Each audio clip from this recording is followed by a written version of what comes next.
Hello friends, in this video I'm going to show you how you can turn off your Windows 10 updates permanently. A lot of people have question about that. The Windows 10 updates are not turned off. It will consume more battery and more processor power when the updates are on. For this, there is a simple solution to solve it. First, go to the start button of Windows 10, then go to the settings.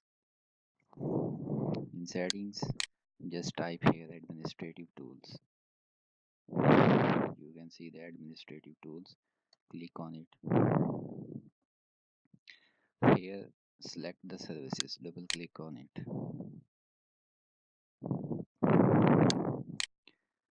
From these services, you have to select the Windows updates.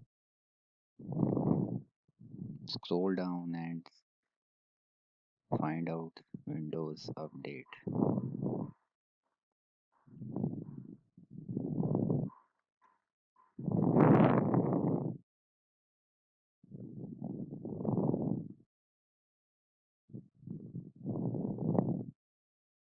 Here it is. Double click on it. Here you can see that I already disabled it.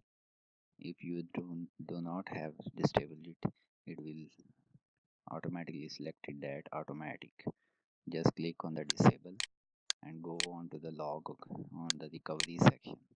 In the recovery section, you have to select these three sections: take no action, take no action, and take no action. Then click OK, and your updates are disabled. Here you can see that status type disabled. For more videos, keep in touch.